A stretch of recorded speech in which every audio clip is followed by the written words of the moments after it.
I know you have been warning about these underlying symptoms of recession for some time.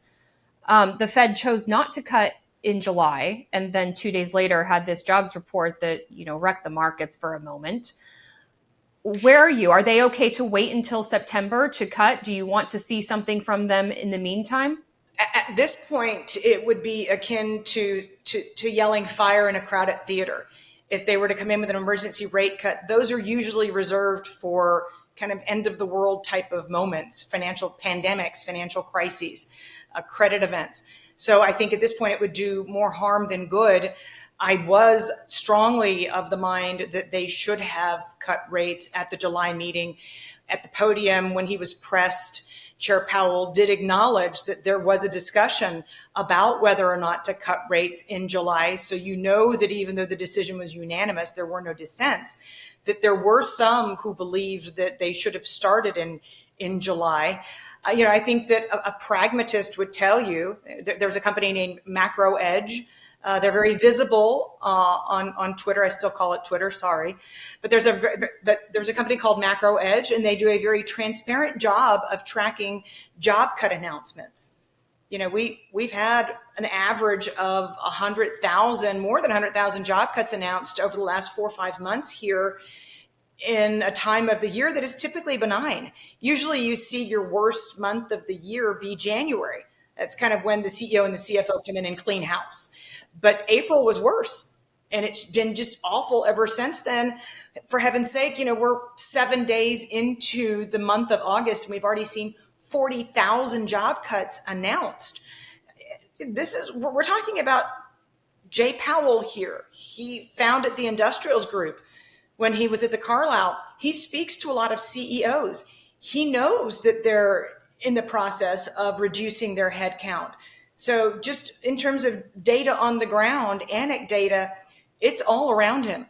And it's been all around him. This is nothing new. Companies aggressively laying off. Again, it's been occurring for most of 2024, and yet he's been ignoring it. So I really do think that he should have gone on July the 31st. The reason that I think that we've seen in the Wall Street Journal the mention of 50 basis points is because that's now become a base case for September the 18th, or we wouldn't have read it in the Wall Street Journal. Well, we are going to get another month of jobs data before the Fed meets again. You're talking about this data you're looking at through Macro Edge. What sort of labor picture do you think it's going to paint when, we look up the first Friday of September to see what happened in August?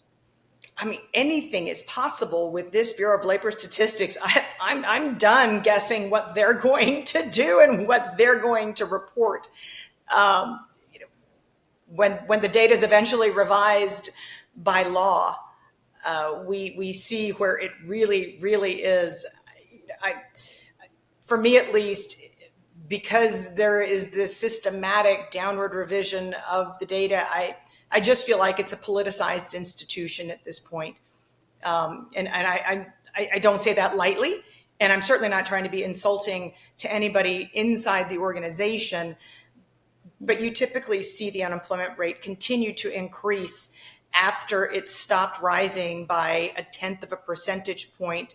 It's what you've seen in many, many recessions looking back. Initially, there's a very gradual rise in the unemployment rate, and then it really starts to take off. And we are seeing companies being much more aggressive and large with their layoff announcements. And it is actually manifesting in the jobless claims data as well. Is it politicized, or are they just not as accurate at this point? Is the survey outdated? Is it that you firmly believe that there is underlying political reasons why the picture is rosier when they first paint it than it turns out to be later? Again, we're having this discussion in August of 2024, and we've been seeing downward revisions since January of 2023. If at this point there has not been an internal recognition that the model is broken and it's been addressed, then it's what we call willful blindness. So at some point you have to recognize that something is broken and address it, not just ignore it, unless you're ignoring it willfully. And again, I'm not trying to be insulting of the institution, but we've just seen a headline in a, $25 trillion economy that funding for the household survey is going to be cut. That's the most ridiculous thing I've ever heard in my life. In a world in which we have big data, artificial intelligence, ways to streamline operations, make certain practices and methodologies more efficient, that we can't better track the U.S. labor force, it just seems nonsensical to me.